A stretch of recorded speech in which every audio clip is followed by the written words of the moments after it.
Good morning! Unless it's not. Don't you just love mirrors? I know I do. I mean, they're great at all sorts of things, like checking your hair, brushing your teeth, calling yourself names, and even creating alternate dimensions with self-aware versions of ourselves that are evil and trying to escape into our world. How about now? Definitely not. And as much as I would love to run off on a tangent and shower you with knowledge of all sorts of mirror-related games, I only know one. Yep, I made this entire elaborate opening just so that I could talk about one Kirby game. In the unlikely scenario you thought mirrors might be normal, Kirby is here to remind you, they're amazing. And while there is a new Kirby game that just came out that I'm sure loads of people would love for me to talk about, I'm slow.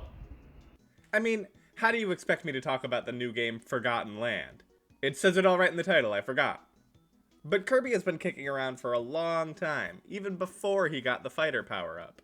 Kirby is one of those franchises that quickly got left to the portable scene. I guess his raw, unlimited power would be too much if it were allowed on consoles, and also his games were simple enough that there was no need for better hardware. But man, I would have killed for a console Kirby game back then. Be careful what you wish for. So of course, the pink puffball and I go way back. I seem to be pretty good at talking about older video games recently, or maybe just good at avoiding the relevant ones. I'm at the right age of blinded by nostalgia, so that means Kirby was always better before, even if the newest game is one of my favorites. Oh well. But another part of me that I've been trying to suppress for a really long time tends to like the games that are a little bit less popular. So even though Kirby did just get a new game, and a lot of people seem to really like it, I think the true Forgotten Land of the Kirby franchise is the Game Boy Advance era of video games. You know, both of them. Kirby got his start back in the days when games were barely games, or at the very least, the pictures were barely pictures. Mostly releasing games for the Game Boy, the Warrior from the Stars did manage a few early console titles, but somehow my childhood home skipped all of the major consoles he had a title on, or at least the games. We never had an NES to play Kirby's Adventure, we never bought Superstar for no reason at all, and I actually don't know what happened to our old N64, and I'm too afraid to ask. I'm assuming it was Kirby getting revenge. But I was a child at the perfect time for my parents to get me a Game Boy, and then call everything they bought me from then on a Game Boy. I was a little too young for the original Game Boy craze, just starting to get into gaming around the time the GBA became bigger. And while one of the titles on GBA was just a remake of Kirby's Adventure, the other was a brand new standalone adventure meant to be enjoyed with up to 4 people. Why? Yeah, Nintendo was always in the lead with questionable decisions. You had a console perfectly capable of connecting 4 controllers to it, but you had to go and use link cables instead. To be fair, the game wouldn't have worked the same on console. While Kirby and the Amazing Mirror was a 4-player game, it was also a 4-player game where everyone had their own screen real estate. Maybe that's what was so amazing about this mirror.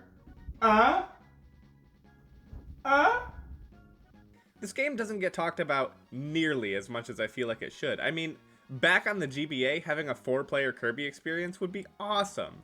Everyone controlled Kirby instead of helpers, and it was a fully open world. I like to consider it a kind of Kirby Metroidvania, although I know that's not quite accurate. But if they decided to use it as a template to make a Kirby Metroidvania, oh man, that would be awesome. But then I would have had to talk about this game in Metroidmania in December. It's the rules. So the game is pretty average by most Kirby standards.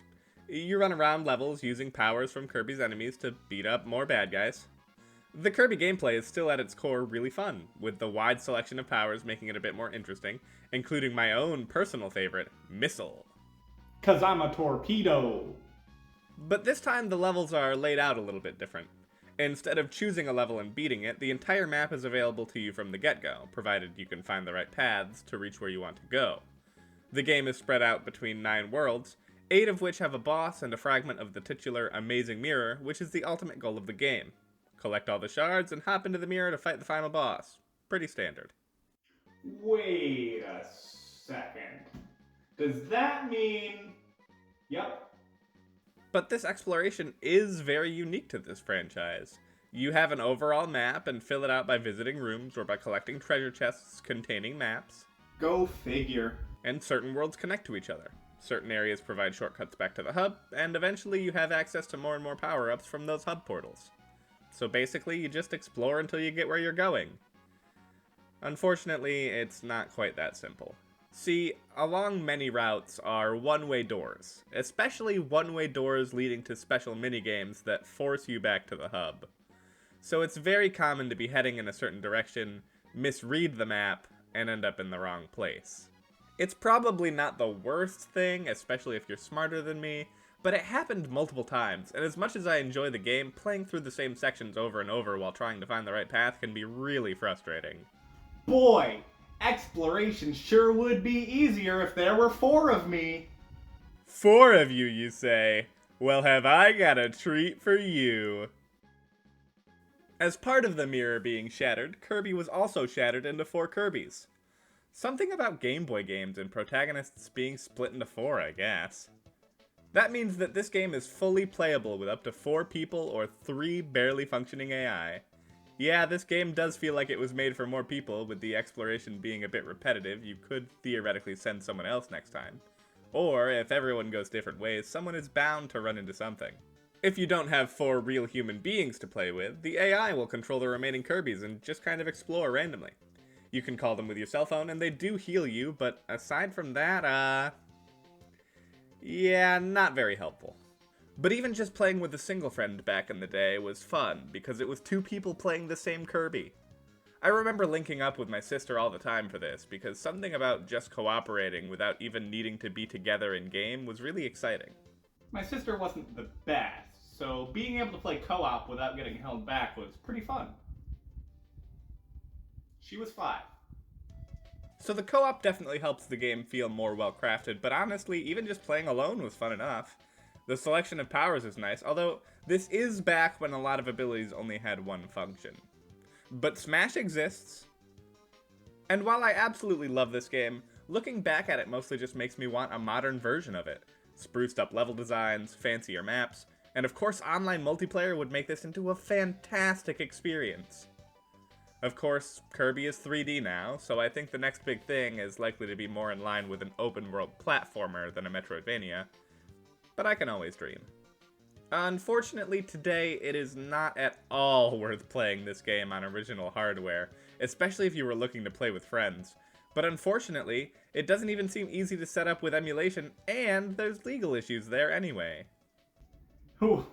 What? You don't own a copy of Kirby and the Amazing Mirror for PC? No, this isn't an emulator, it's, Steam. And lastly, you have the story, which is very well thought out.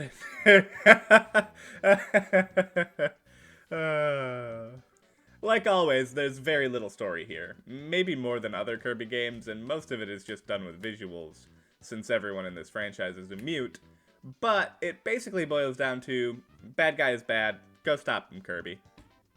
While it is minimal, I do like small details, like Meta Knight seeming like a bad guy, but actually he's trying to stop his evil mirror self from letting loose Dark Mind.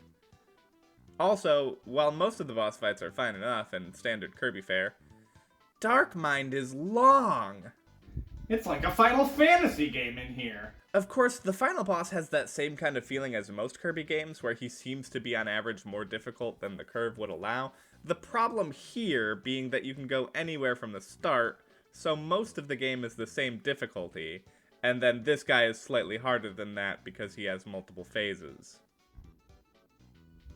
So we're just gonna sit here and watch him transform? But, like all Kirby games, you have to end it off by facing some slightly terrifying enemy with deep lore that makes them out to be some sort of eldritch being, because Kirby is actually a monstrosity and/or god, and if we get on his bad side, he'll eat our N64. I do not have an N64, and am not willing to find out what he'll do next. There may not have been much to that mirror, but I found it pretty amazing. And it's probably one of those guilty pleasure games. I understand that it'll never be the most popular Kirby game, but between my nostalgia and the fact that they haven't really replicated that idea since, it's always going to hold up more than some of the other Kirby games in my opinion. But in the meantime, I've got some catching up to do. Mirror Stash was just telling me about their version of the game. So the exact opposite of Kirby is Morgan Freeman. Huh.